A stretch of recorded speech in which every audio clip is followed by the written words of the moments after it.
Welcome to the Ambronite Superhero Podcast with Simo Suahemo. This show is your backstage pass to discussions with world-class influencers in the field of health and high performance. We bring you the selected tips and insights that you can use to upgrade your life and become unstoppable. I'm joined today by a very special guest, Annastiina Hintsa, the COO of Hintsa Performance, one of the leading organizations in the world in applying a holistic approach to high performance, one that's created very uncommon results in dominating entire fields and series of sports, and also excels in building around a meaningful human experience. Welcome to the show, Annastiina. Thanks. What's really interesting in the Hintsa Performance, what you're personally bringing to the world, is a focus on starting with your personal core and recognizing and clarifying your values and building your whole life to support the equation.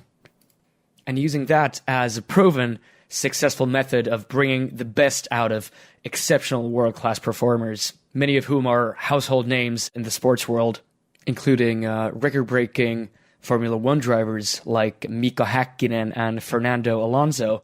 How does this type of a holistic approach to performance, instead of a one that's focused on incremental short-term and medium-term improvements, how does this type of a larger holistic method translate into someone who is not a professional F1 driver or a professional athlete, but rather someone who is looking for a performance edge and into building more meaning and more impact into their daily life? It actually does start from what you were talking about, the core.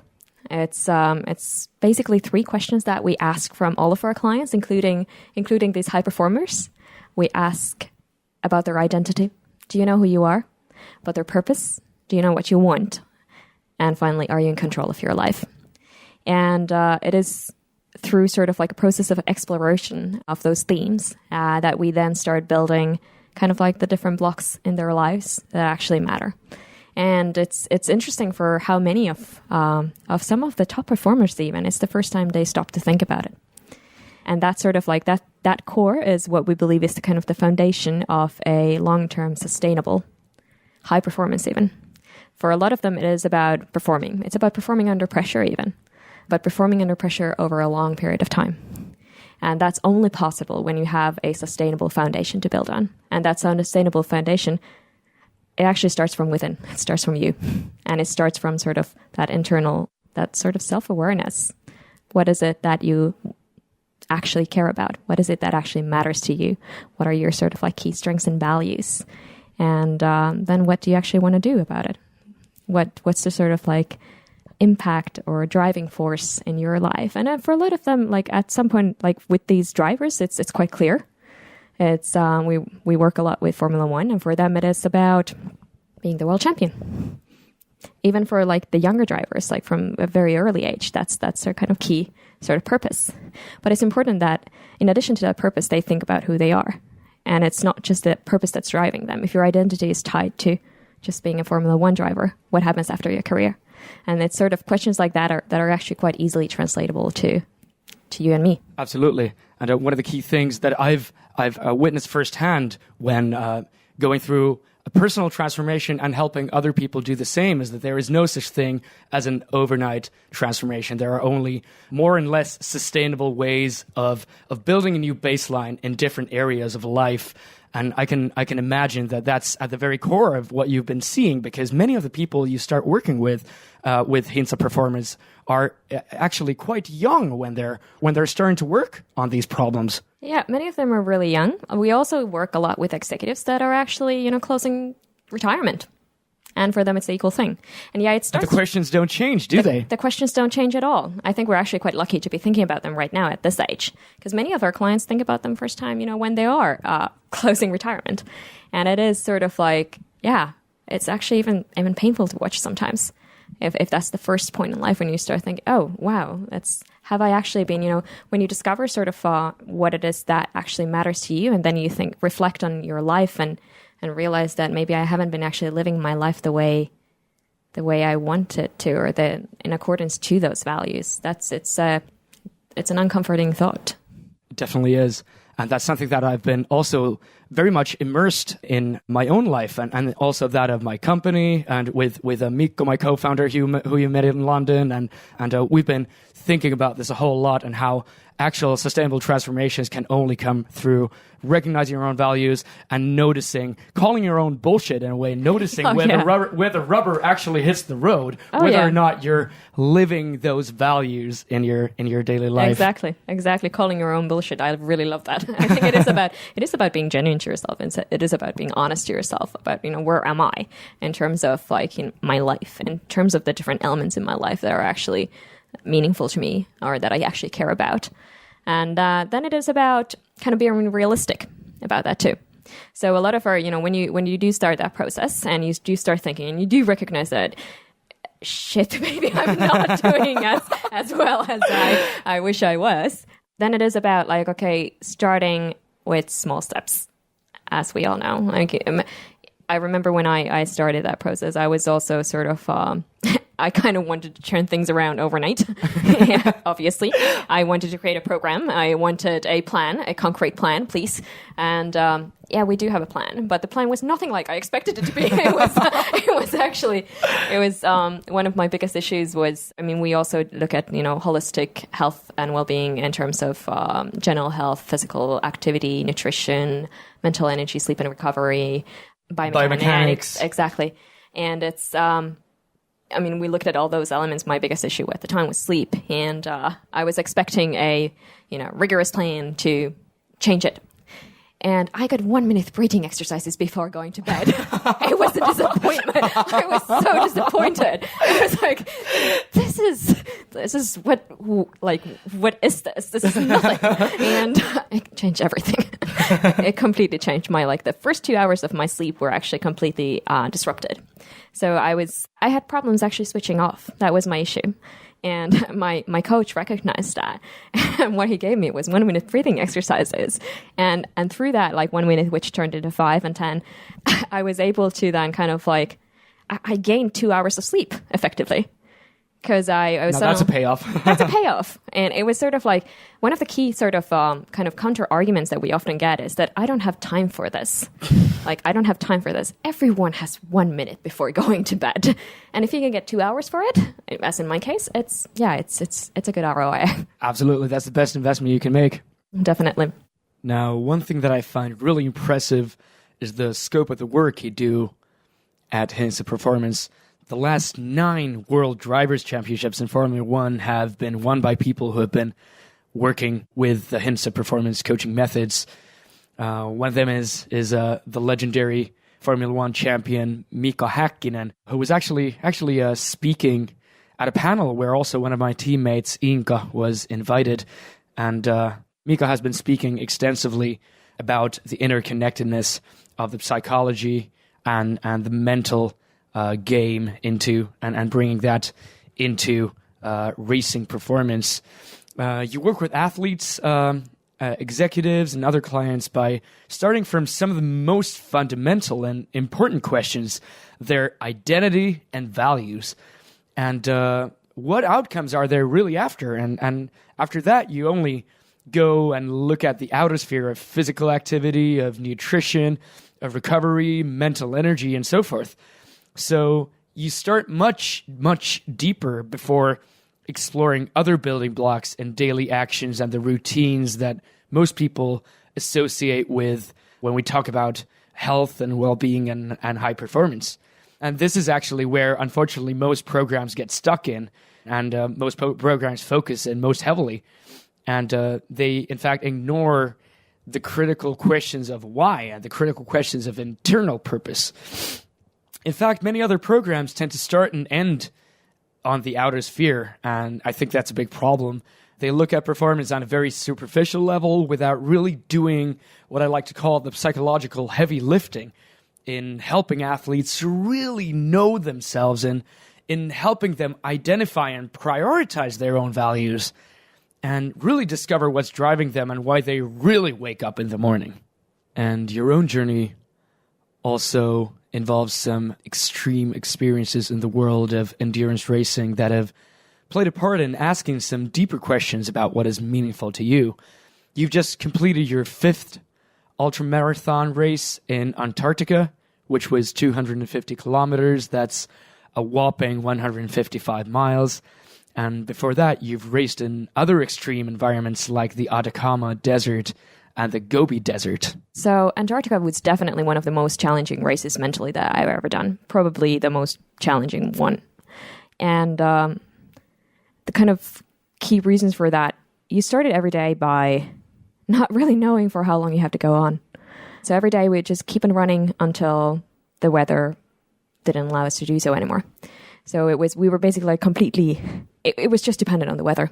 It could be 2 hours, it could be 4 hours, it could be 12 hours, and you just don't know. You just got to keep on running. And that kind of uncertainty and not really knowing how to pace yourself, that was really tough mentally.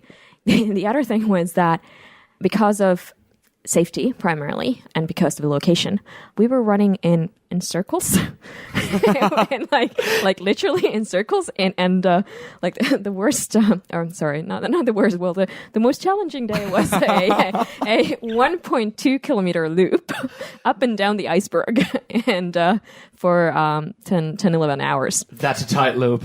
That's a really tight loop with 50 competitors. That's a really, really tight loop. And at some point during that sort of like probably around, I don't know, it was maybe around like 7-8 hours that you start being like, really? Like, really? What am I doing? And it was more than once that I questioned it. I'm sure. And I was sort of like, it's a moment where to overcome it, what you do is you just, lift up your gaze from your feet, look around, and it was incredible. I mean, the nature there was something you just can't imagine before you see it. It was sort of I didn't know there exist so many shades of blue. It was beautiful. The ice, the mountains, you look around and you're like, oh, there are, probably like 100 penguins on that iceberg.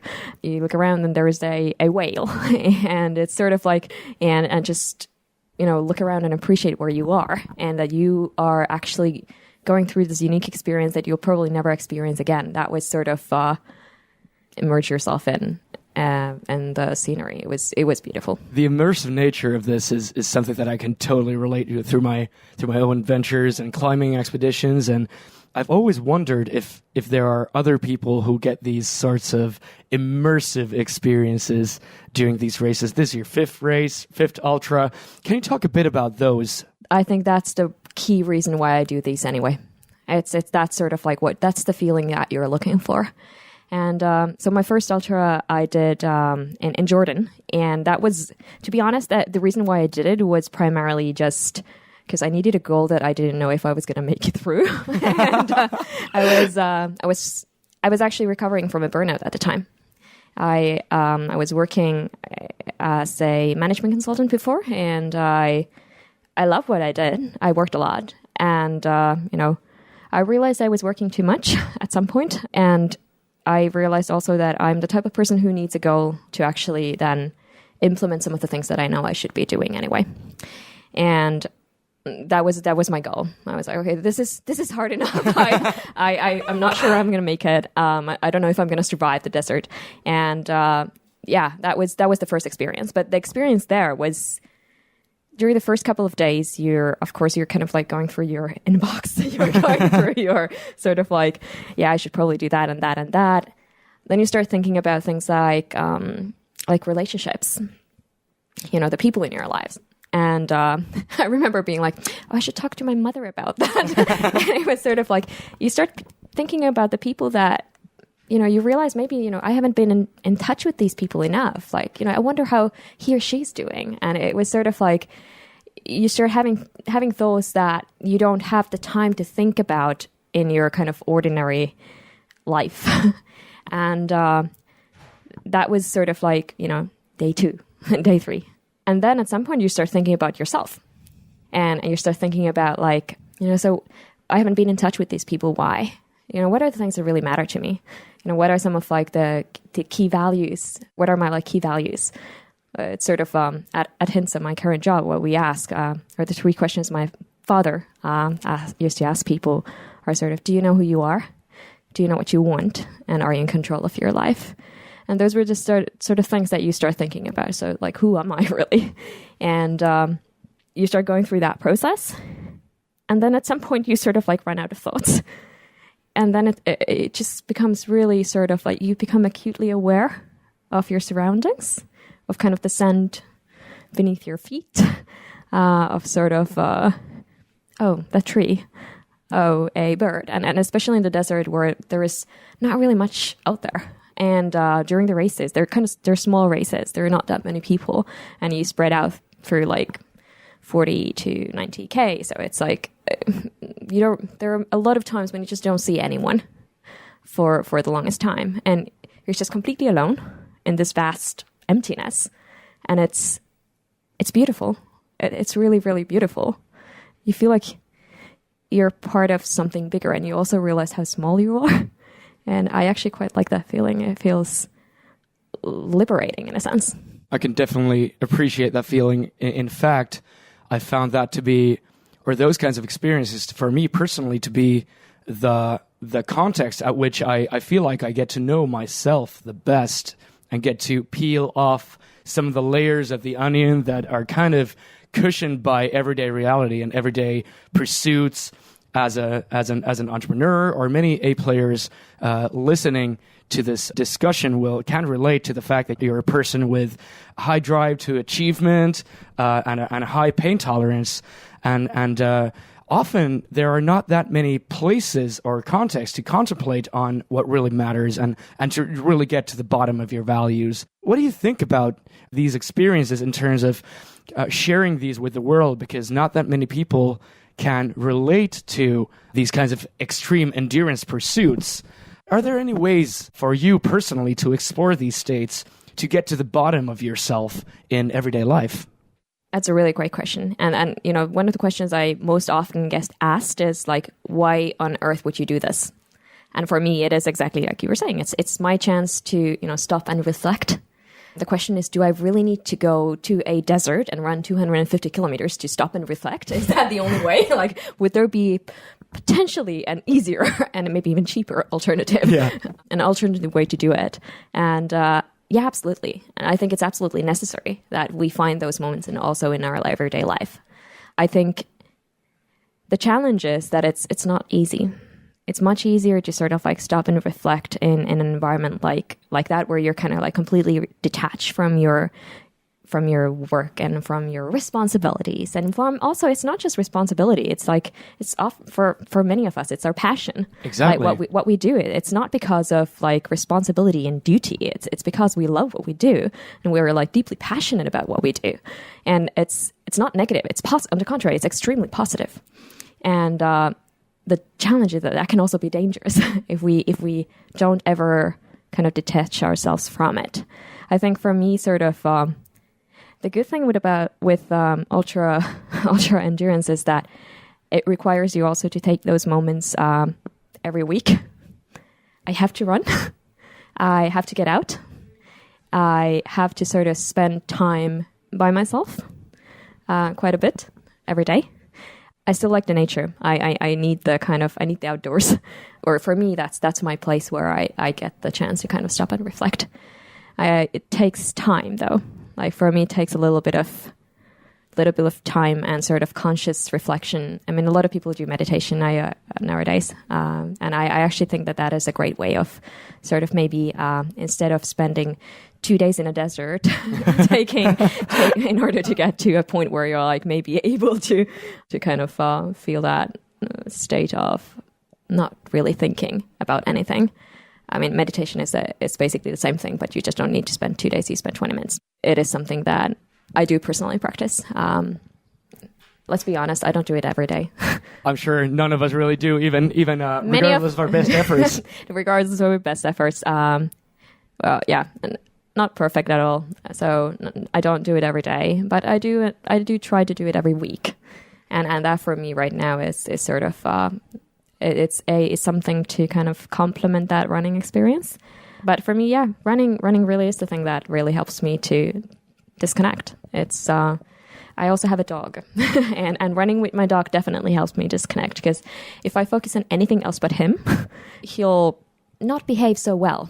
So, he will protest. He will protest. So it's a really great way too. So am I wrong to say that you've actually built these kinds of supportive structures, supportive habits into your life to make sure that you actually do take time for this process on the regular? Your dog and the ultra goals definitely sound like elements that will certainly make sure that you'll take time for the right things. It's an enforcement mechanism, and it's what works for me. And I think it's important for people to kind of like find whatever works for you. And it's sort of like, it's not something that's going to suit everyone. Definitely not. I actually think most people would actually be able to do it. Most people are capable of doing things that they thought they wouldn't be able to do. Like, seriously, I was definitely not sure if I was going to make it out as the first one. I was not sure at all. But it's, in the end, it's much more about that mental strength than physical, which is a bit counterintuitive, because you think like, oh my God, it's like five, 6 marathons. That's 6 marathons. It's crazy. You can't do it. But it's 6 marathons. But like after 30K, it's pretty much in your head. So it's like, yeah, it's much more in your head, and it's much more about like what you think you're capable of doing and what you think you're not capable of doing. So it is something that many more people could do if they chose to, but of course it's not for everyone. For like, I think it's just, yeah, for me, it's been the ultras. It's been my dog, honestly. It's been sort of like maybe building a bit of that kind of routine. So realistically, I'm practicing meditation. So it's something that I don't do every day yet. I do it once a week. I tried the kind of like every day. I went on like weekend courses and whatnot, and I freaked out. It was too much. It was a goal that was way too high for me. You have to start step by step. And for me, the first step has been like once a week. That's it. Yeah, that thought really resonates with me. And what has personally helped me a lot has been to understand that the act of meditation is actually noticing that your mind has wandered and still coming back to the breath and embracing yourself with loving kindness while doing that, instead of becoming frustrated for having drifted. Understanding the role of meditation not as something you need to be good at, not as a source of additional stress on top of everything else, but rather a moment when you're deeply aware of your shortcomings and deeply accepting of those shortcomings, that including the shortcomings in your practice, but also as a human being. The opposite, of course, being forcing another routine on top of your already entirely crowded to-do list and life. And I'm personally guilty of falling into this. And that's exactly what I did. So I was like, meditation. I need to do this. Yeah, like, let me faster. Exactly.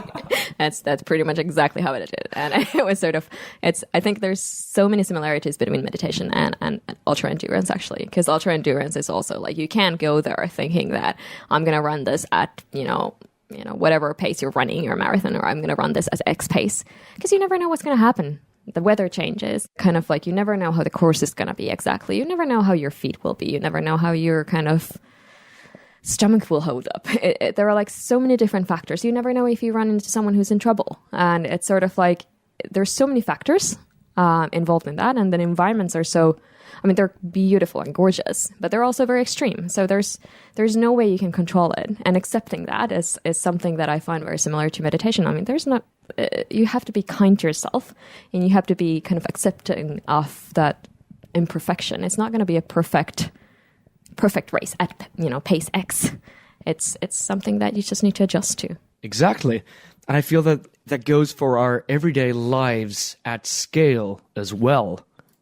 I feel like there's a lesson here for anyone who appreciates and is driven by not only the external but the internal rewards of the process that come through hardship, accepting the hiccups during the journey, as part of it, rather than by trying to minimize those by programming your everyday existence to the T. I feel that's a message we definitely need to get out there. And what really fascinates me about your story is the personal transformation that you've gone through. Like me, you've also spent part of your childhood in Africa. I lived in Zimbabwe for some time, and you spent some time with your family in Ethiopia. What did that time look like, and how did that shape you? Ethiopia is probably where my heart still is. It's a really special place to me. So we moved there when I was, I think, about 3. And so my parents were, my father was actually a missionary doctor, and my mother was a teacher. And they took 3 young girls. I was 3, my sisters were 2, and my younger sister wasn't even 1 year old. And we moved in the middle of the jungle, and in the middle of a civil war, actually, which was a guerrilla war. Yeah, that's something I didn't realize at the time. For me, it was like the most beautiful childhood ever. But actually, it was a really, really brave decision that my parents made at the time. It was definitely a bit. I never felt unsafe ever. I mean, we were sleeping next to the windows to avoid bullets, and to avoid bullets. Yeah. Wow. Like, as in, if there was shooting outdoors. Yeah, so sometimes there would be something, and we would have sometimes there would be like bullets on our roof or something, and my dad would tell me it's a bookshelf that fell, or monkeys throwing coconuts. And it's and as a child you're like, okay, let's go back to sleep.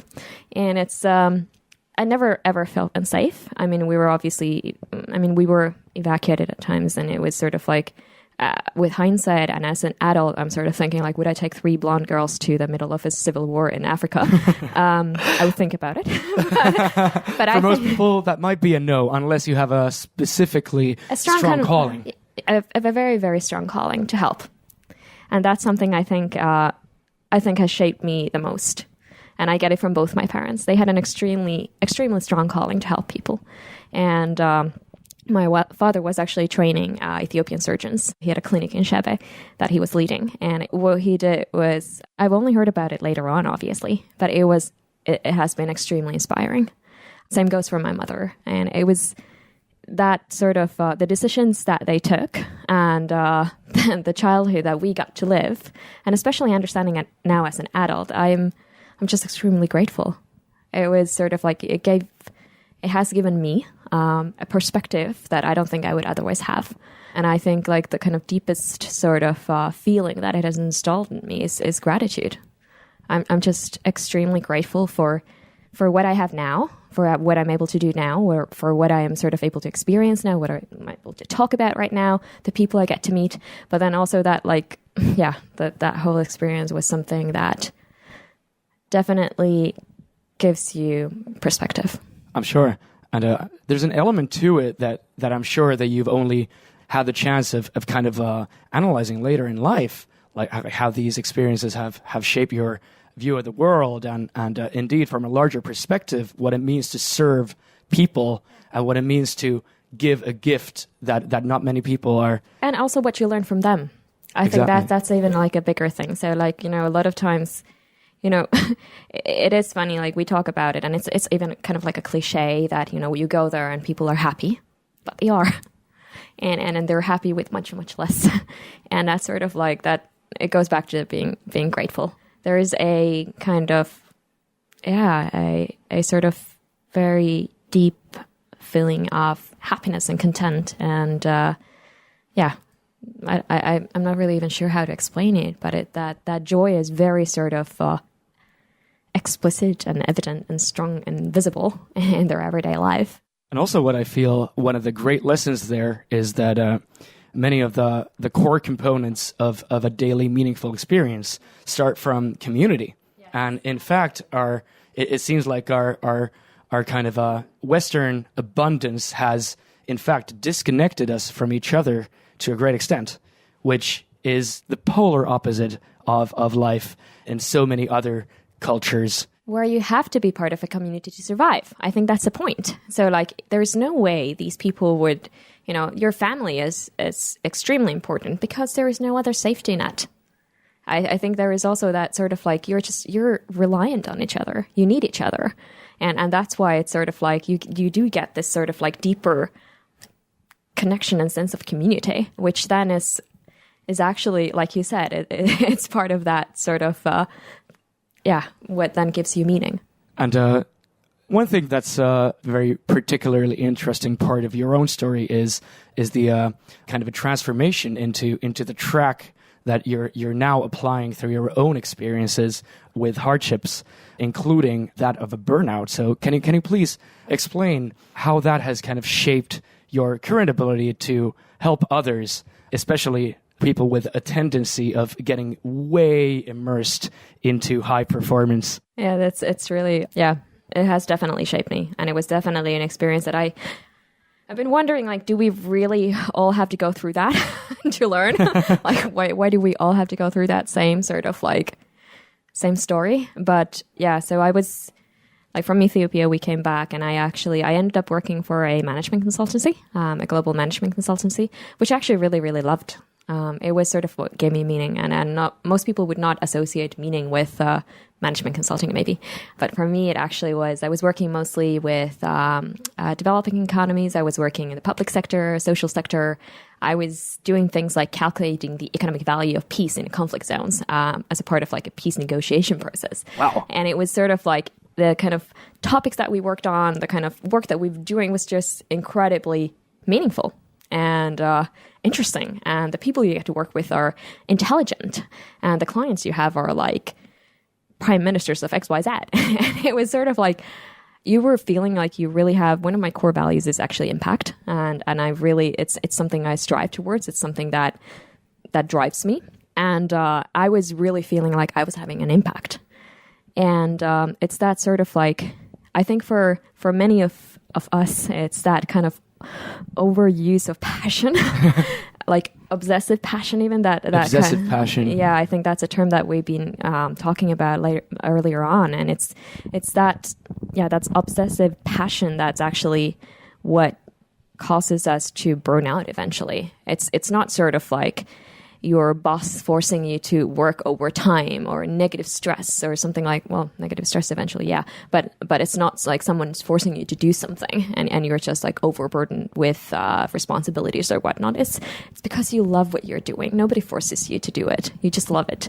And you're probably even good at it. And probably you also have like a higher tolerance for pain, like a higher pain threshold.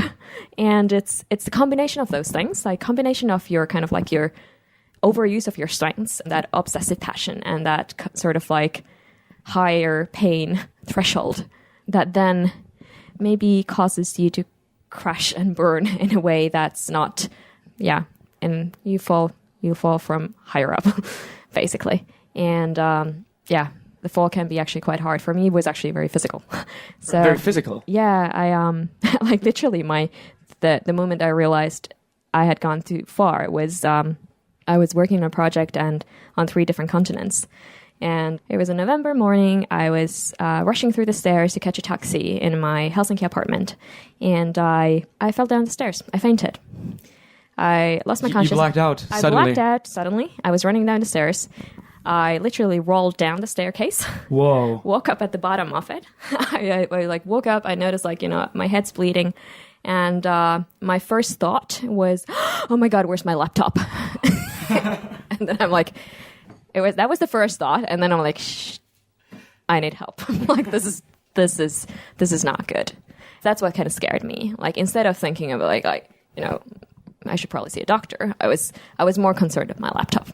So I ended up obviously seeking help, and it was, I think there were a few things that contributed to me then kind of bouncing back from it. One of the things was my father. I wasn't really conscious of using any sort of like Hintsa philosophies or methodologies. We just had a chat.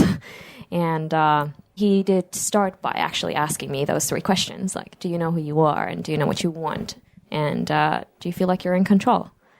And my answer to everything was like, no, and no. And it was sort of like, that's a big no, that's a big no. And it was it did like force me to reflect. I had joined the company for certain reasons, and I actually ended up doing some of that, but then also something else that I didn't find sort of as meaningful. And I had kind of like, taken a path that was interesting in the beginning, but then turned out to be maybe something that I was like, wait a minute, this is not what I thought I would be doing. This is not what I thought this is not what I really wanted to do in the beginning. And I just kind of had gone there. So that was one thing. I had to go back to thinking about like, so what are the things that really matter to me? Like starting with relationships, starting with my family. It's really sad, but at the time I was really seeing my boyfriend at the time, mostly when he was asleep. I would get back home from work and he would already be asleep. And I would wake up before he did to go to work again. And it was sort of like, not really, if you tell someone you love them and they're an important person in your life and you see them mostly when they're sleeping, it's not really a great sign. You can tell yourself whatever you want, but that's not really a relationship. I was also sort of like not really spending time with my family. I realized I hadn't called my mother in probably 3 months. It was sort of like, it's not who you want to be. And also that sort of like that core value of impact. Yeah, I was having impact, but was I having an impact on things I really wanted to? And it was sort of, like I had joined, I literally actually joined the company after I'd worked in the central bank in Finland, where I was responsible for Greece, economic forecasting for Greece, Italy, Portugal, and Spain in 2010. Wow. And it didn't really go that well. It was not very motivating to forecast the economic progress for those countries at the time. And I realized that I didn't want to be forecasting like every single curve going the wrong direction. I wanted to be doing something about it. And that it goes again back to impact. It was the reason why I joined that company, the management consultancy. And it was what I got to do eventually, like in the beginning. But then, things happen and you end up doing other things. And suddenly you realize that, well, this is really cool. It's not really who I am. It's not really what I find meaning and what I find sort of what inspires me, what drives me, and what I want to have an impact on. And I took a really conscious decision, actually, at the time. I kind of shifted career paths within the company, and I started focusing on public sector, on social sector, on economic development. And it was the fact that, it was my father asking the question, but then it was also obviously the company that supported me in that, which was hugely important. I think that's something that employers, also actually startups, I mean, we have to think about as employers. We have to think about it. Like, how can we help people kind of like do things that matter to them? And that was sort of like something that really was a huge contributor in my recovery. I really like what you said there. How can we as employers and as movements help our people make a meaningful impact on the world and help other people in meaningful ways? And how there's an element of responsibility, but also a huge upside of positive power and positive impact that can be created through that kind of an outlet. Because I feel, and I've witnessed, that people who feel that they're making an impact and that impact is aligned with their own values, I've seen that's an unstoppable force, really. Those people are an unstoppable force. Absolutely. And I think that's sort of like, that is so, it's really inspiring. It's really, really inspiring. And that was sort of like, I love that we're talking about these things now. And it's sort of like, yeah, I think there is a generation now that is looking at this a little bit differently. It's not just about like, keeping your investors happy. It's about something else, something a bit bigger. What were some of the changes that you made in addition to recognizing the meaningfulness and the direction of the change and the impact that you were bringing out to the world? So that was the number one thing. And I think like the biggest change really happened in my head. But then obviously there were sort of other things that I had to go through. I mean, the last question about control and my like sort of lack of control, maybe. There are actually two sides to it. There are things you can control and there are things you can't control. And I think that's also important to recognize. There will be things that you just can't control. And then it's important to be able to let go. Recognize that, this is not something I can influence or impact. And then don't stress about it. Like, just let it be. And then there were surprisingly many things that you actually can control. Like once you start questioning. So you oftentimes take it like for granted that, my boss sends me an email at 7 p.m. and or my manager at the time sends me an email at 7 p.m. and I obviously think that I need to, reply and do this thing by tomorrow morning. You never even asked if the deadline is tomorrow morning or if it's okay that I do this tomorrow morning and I give it to you by lunch. And it probably would have been totally okay. I just never asked.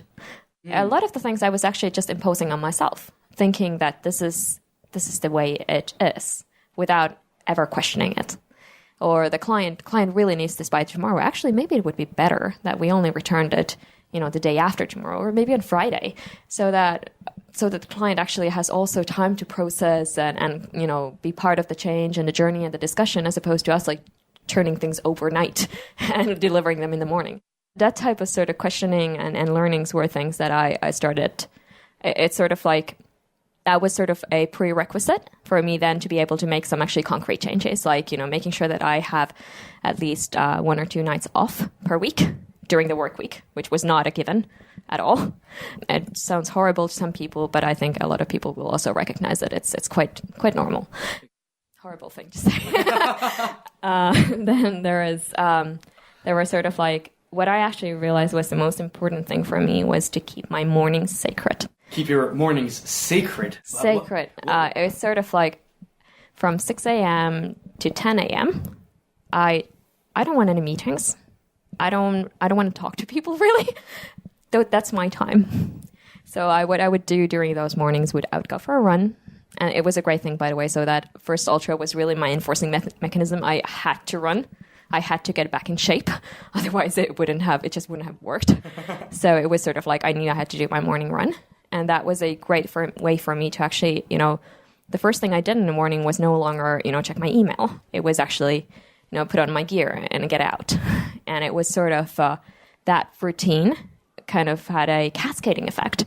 It would mean that I come back and I have breakfast because I'm hungry. And it was sort of like, it made my mornings much more sort of quiet and peaceful. And then I just made it like a pretty strict rule. It's a huge temptation to, get on that email and, open your laptop while you're eating breakfast or, schedule calls at 8 a.m. because the next chance will be at 4 p.m. And it's sort of like, it's a really, really huge temptation, which is why I started using the word sacred. It might be the wrong use of the term at that point, but for me, mornings are sacred. I don't want to do meetings. I don't want to do email. It's my time. It's the time I take for myself because I never know what's going to happen during the day. That was my learning in particular in that job. Like anything can happen during the day, and your evenings you may need to sacrifice your evening for whatever reason. But my mornings, I didn't give up. I love getting this message out to the world. What are some of the key questions or key pieces of advice that you would have loved to send back in time to your 20-year-old self? Having now gone through the experience and finding and recognizing the core pieces of the puzzle yourself. So, obviously it would have been great to start thinking about kind of the deeper questions beforehand. I think that would have actually been like the kind of deeper sort of motivation and the time to kind of like stop and reflect about those questions that we were talking about earlier. That's what I think I really would have needed. But I think also like other things that if I think about my former self and even my self right now, to be very honest, it is also about sort of like the short-term gains. And it is about your kind of your performance right now, which matters.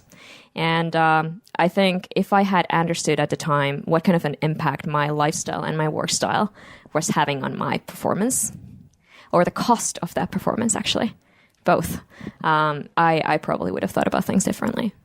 Like if I had been aware of like, okay, what's the impact of my 4.3 hours of sleep per night on average? Wow. I found my Fitbit. I destroyed the evidence very quickly. It was horrible. I was sleeping 4.3 hours a night. I was at the worst times. I was definitely not exercising. I was eating mostly what I found out of minibars. Snickers was the best option. It was the best option? Yeah. And it was definitely not a very healthy lifestyle, and barely able to walk up the stairs, like getting tired walking up the stairs. I used to run marathons. It was not me. But if I had been aware of, like, I was ready at that point in life, I was ready to sacrifice my health, because it was very evident to me. I was ready to sacrifice my health for the outcomes that I was getting at work. But had I actually understood that my health was having an impact on those outcomes, on the quality of my output, maybe I would have thought about things differently. And it's not a nice thought, because it's not very, like, internal, but it was something that probably would have actually stopped me at the time. Because it was sort of like, actually one thing that kind of like got me thinking, which my father, or actually one of the sleep experts from his firm, told me at the time, was that sleeping 6 hours a night for 2 weeks in a row has an impact on your performance, which is equivalent to staying up for 24 hours straight. There's a straight up cognitive decline, and you're basically performing like as if you were drunk because of the cumulative sleep debt. And that was that graph that he showed. My first reaction was sort of like, yeah, but that's not me. I'm doing okay. Look at my reviews. And I just got promoted. I'm fine.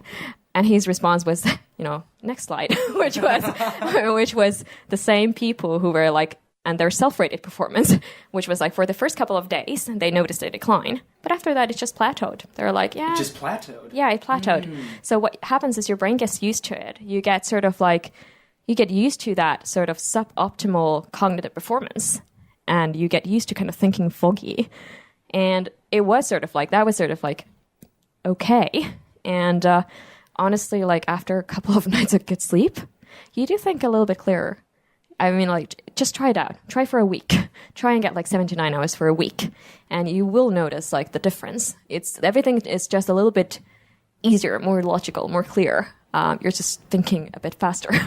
And it's sort of like, yeah, it's that, had I kind of like understood that link, and not just, obviously it's not just sleep. It's about kind of like how you structure your day and your rhythm during your day. It's about like, it's also about exercise. It's about taking those breaks and that idle time for your brain.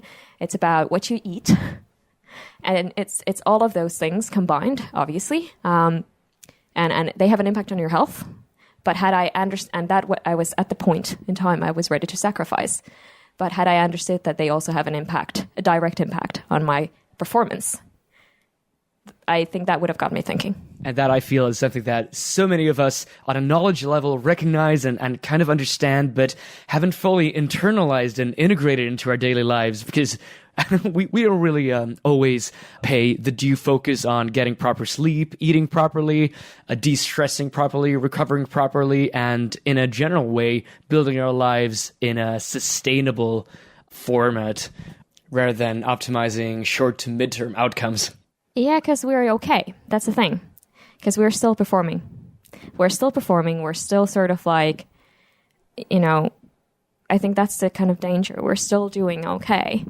But I think the question is not just, the question is sort of like, could you be doing, are you actually performing at the level that you could be performing? That's one question. The other question is, how much are you paying for it? And that's sort of like in terms of your health, but also in terms of things that, if you go back to those core questions, in terms of the things that actually matter to you, in terms of your, family, in terms of your friends, in terms of, the core relationships, in terms of taking time for yourself to get to know yourself. It's sort of, what's the price you're paying? At what cost are you doing this? Because then, unfortunately, for many of us, like if we keep on going at that kind of like, at that maximum, I mean, it would be the same as if an athlete would all the time training at high intensity. And I guess no one does that. That's a certain way of destroying yourself. Exactly. So at some point you'll just crash and burn. Plus you're not really getting the best results, because like what actually happens is that, super compensation happens after rest. Athletes know that. Maybe we should learn something from them. Absolutely. And that's a challenge for all of us. And I'm really happy that this is the discussion that we're having on a wider scale as well, instead of the tactical and the tool levels of performance and output that so much of the discussion has thus far been focused on. Because as we know, none of that really matters, and none of that is sustainable unless it's based on a deep understanding of your core, a deep understanding of your personal values, and aligning your passion and your skills and your output and the mark you're leaving on the world accordingly. Thank you so much, Annastiina, for coming on the show. This has been a truly amazing talk, and I really hope we can expand on this in a further session sometime soon. I hope so too. Thanks. Thanks for listening to the Ambronite Superhero Podcast.